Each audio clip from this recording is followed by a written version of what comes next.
You're now on page 8 of the 1 to 4 family residential contract. And this is paragraph 23, termination option. This is how you create an option period. So it reads, for nominal consideration, in other words, you have to put up some money, the receipt of which is hereby acknowledged by the seller, buyer's agreement to pay seller an option fee within 3 days after the effective date of the contract. So seller grants the buyer the unrestricted right to terminate the contract by giving notice of termination to seller within so many days after the effective date of the contract. So that creates the option period.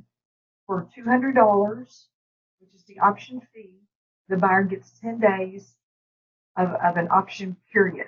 And what that provides the buyer is the unrestricted right to terminate the contract. Okay, that's all it gives him. And it's his time to do his due diligence, it's his inspection, go further with his loan, and start the process and make the decision of whether he's going to go forward with buying this house or not. Okay. And so at the end of the option period, the notice under the paragraph must be given by 5 p.m. By the date specified. In other words, on day 10, before 5 p.m. on day 10, the notice has to be delivered to the seller, whether if the buyer wants to terminate or not. If the buyer does not give notice, then the seller can assume that he's going to move forward. After that, if the seller terminates, then he will be in default and will likely lose his earnest money. So watch this. If no dollar amount is stated as the option fee, or if the buyer fails to pay the option fee to the seller within the time prescribed, within those 3 days up here, then the paragraph will not be part of the contract, and buyer will not have the unrestricted right to terminate the contract. So delivering that option fee is extremely important in order to provide your buyer with that unrestricted right to terminate the contract. I get way too many calls from buyer's agents saying, what if I don't deliver the option fee on time? Well, then your buyer does not have the unrestricted right to terminate the contract. So you better pray that everything goes well. But anyway. Okay, so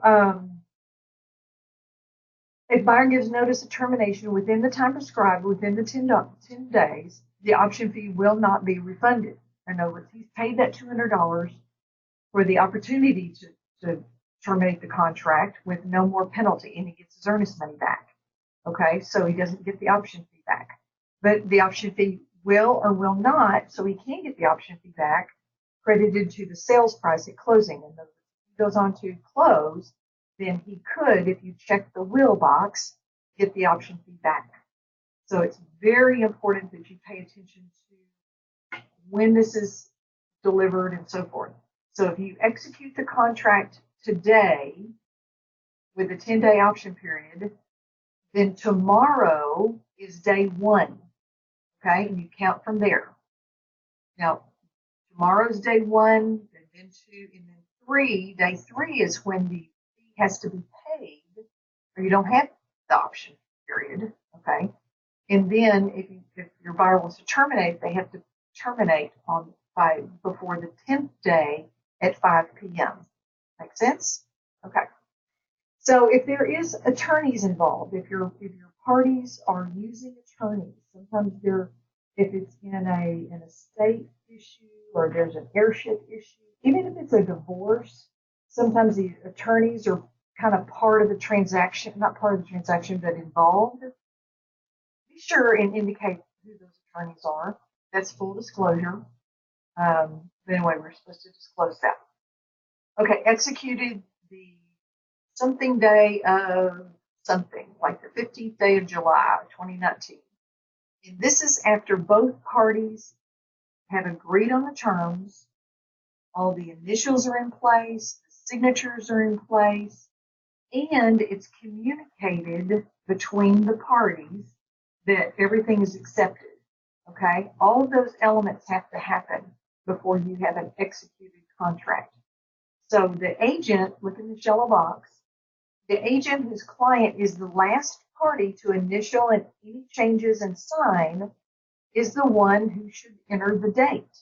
However, if you get it back from that other agent without a date, put a date on it, but talk to that agent. Go, hey, I noticed you didn't put a date on it. Now, are we agreeing that today is the executed date of the contract, or last night was the executed date of the contract? So get an agreement of when the executed date is, so that everybody's working off the same timeline. Okay, it can get really complicated if one agent thinks today's the executed date and the other one thinks yesterday was the executed date. So make sure you're in agreement. All right. And that is page 8.